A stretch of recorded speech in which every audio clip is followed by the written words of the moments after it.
मैं आज सबसे पहले 26 मई की सुबह जब मैं इस्लामाबाद पहुंचा, सुबह को मैंने फैसला किया कि हम धरना नहीं देंगे। और मैं आज आप सबके सामने ये बताना चाहता हूं कि क्यों मैंने फैसला किया। क्योंकि मुझे पता था कि उस दिन जिस तरह आज अवाम का समुद्र आया, उस दिन शाम को अवाम का समुद्र में आना था। और मुझे पता था कि लोगों में गुस्सा था अपनी पुलिस के खिलाफ और रेंजर्स के खिलाफ कि उन्होंने सिर्फ नौजवानों के ऊपर शेयरिंग नहीं सिर्फ की, उन्होंने औरतों और बच्चों के ऊपर बेदर्दी से जिस तरह उन्होंने जुल्म किया, मुझे ये पूरा इल्म था कि उस दिन शाम को इंतशार होना था। उस दिन शाम को पुलिस और रेंजर्स के सामने मेरी कौम ने खड़े हो जाना था। मैंने इसलिए फैसला किया कि ये कौम भी मेरी है, पुलिस भी मेरी है, रेंजर्स भी मेरे हैं।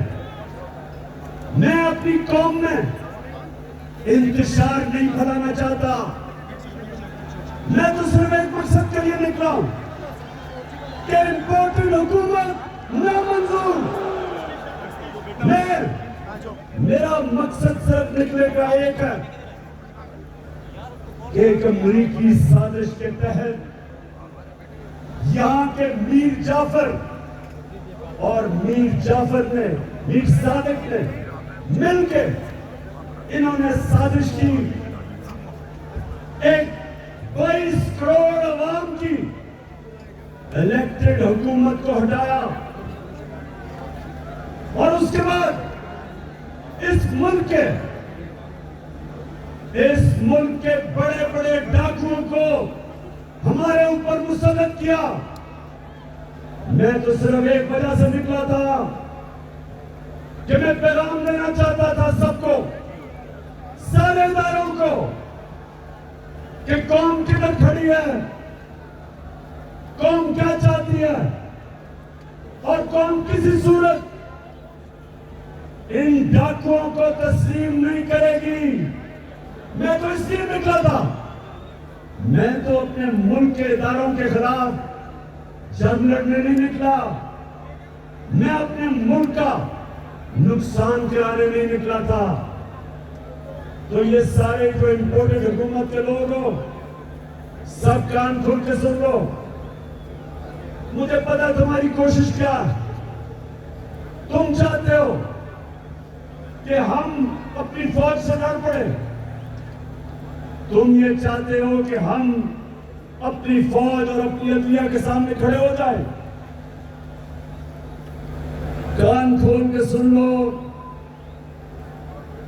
इंपोर्टेड हुकूमत वालों, चेरी ब्लॉसम सुन लो,